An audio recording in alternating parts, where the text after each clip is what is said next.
Emily ने एक पुरानी विक्टोरियन इमारत में नया अपार्टमेंट किराए पर लिया। किराया कम था, जगह शांत थी और उसमें फर्नीचर भी पहले से था, जिसमें एक पुराना, दीवार पर लगा हुआ फुल लेंथ आईना भी शामिल था।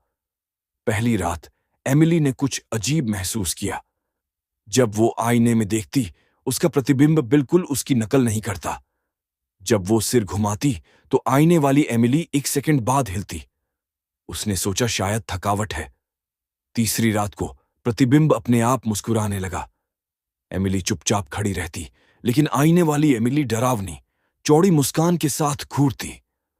उसने आईने को चादर से ढक दिया, लेकिन हर सुबह वो चादर नीचे गिरी मिलती और आईने में मौजूद एमिली हाथ हिलाते हुए दिखती। डर के मारे उसने मकान मालिक को फोन किया कि आईना हटवा दे। वो सुनते ही घबरा गया। ये आईना तो बिल्डिंग में पहले से ही है, उसने कहा। पिछली किराएदार, वो अचानक गायब हो गई थी, सब कुछ छोड़ गई, आईना भी। उस रात एमिली ने हथौड़ा उठाया और आईना तोड़ डाला। शीशे के टुकड़े पूरे कमरे में फैल गए। उसने राहत की सांस ली, लेकिन जब उसने मुड़कर दरवाजे की ओर देखा, वहां उसका प्रतिबिंब खड़ा था, अब आईने के पीछे नहीं। वो धीमे से बोला, अब मैं आजाद हूं। एमिली की चीख पूरे अपार्टमेंट में गूंज उठी, लेकिन आसपास कोई सुनने वाला नहीं था। उसका प्रतिबिंब, या जो भी वो चीज थी, अब इंसानी रूप में उसके सामने खड़ा था।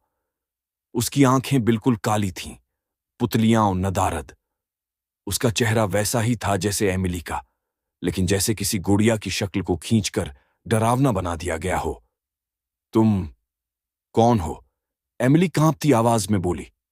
तुम्हारा ही एक हिस्सा, वो फुसफुसाया, जिसे तुमने नजरअंदाज किया, बंद किया, पर अब मैं बाहर हूं। उसने धीरे धीरे कमरे की ओर कदम बढ़ाए। एमिली पीछे हटती रही, लेकिन उसके पैर शीशे के टुकड़ों पर पड़ गए। पैरों से खून निकलने लगा। दर्द के बावजूद उसने खुद को जब्त किया और बेडरूम का दरवाजा बंद कर लिया।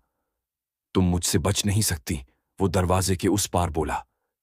ये अपार्टमेंट अब तुम्हारा नहीं, मेरा है। अगली सुबह पड़ोसी ने पुलिस को फोन किया। उन्हें एमिली की चीखें सुनाई दी थीं रात भर। जब पुलिस अपार्टमेंट में दाखिल हुई, तो अंदर कोई नहीं था, सिवाय उस पुराने आईने के, जो फिर से दीवार पर लगा था। आईने में एक औरत खड़ी थी, कपड़े वहीं, चेहरा वहीं, पर वो एमिली नहीं थी। वो मुस्कुरा रही थी। वह आईना सिर्फ एक साधारण शीशा नहीं था। 1993 में उसी इमारत में एक औरत रहती थी, विद्या, जो आत्मा विद्या, नेक्रोमेंसी की साधना करती थी।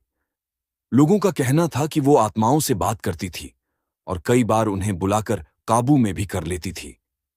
उसका कमरा वहीं था जहां अब एमिली रहती थी, और उसी कमरे की दीवार पर उसने एक जादुई आईना टांगा था। उसने उस आईने को आत्माओं को पकड़ने का साधन बनाया, एक जाल की तरह। लेकिन एक दिन वो खुद ही उस आईने में फंस गई। उसके बाद हर कुछ सालों में कोई नया किराएदार आता और गुम हो जाता। अब एमिली की आत्मा भी आईने में कैद हो चुकी थी और बाहर था प्रतिबिंब, उसका अंधेरा रूप। लेकिन कहानी यहीं खत्म नहीं होती। एमिली की आत्मा अंदर से हार मानने को तैयार नहीं थी। आईने की गहराइयों में उसे दूसरी आत्माएं दिखने लगीं, विद्या और उसके जैसे कई लोग जो बाहर निकलने का रास्ता ढूंढ रहे थे। विद्या की आत्मा ने एमिली से कहा, अगर तुम डरोगी नहीं तो इस आईने को तोड़ा जा सकता है, पर बाहर के शरीर से नहीं, अंदर की रोशनी से। अब एमिली के पास एक ही रास्ता था, अपने डर से लड़कर आईने के भीतर से उस शक्ति को जगाना, जिससे वो खुद को और बाकी आत्माओं को मुक्त कर सके। आईने के अंदर समय और स्थान का कोई अर्थ नहीं था, वहां केवल अंधेरा था और डर। लेकिन एमिली अब डरने वालों में से नहीं थी। उसने विद्या की बातों को याद किया, बाहर नहीं, भीतर की रोशनी चाहिए। वो आत्माएं जो आईने में फंसी थीं, वे सब टूटी हुई थीं, लेकिन एमिली अलग थी। उसके अंदर एक आग थी, सच जानने की, खुद को बचाने की और दूसरों को भी।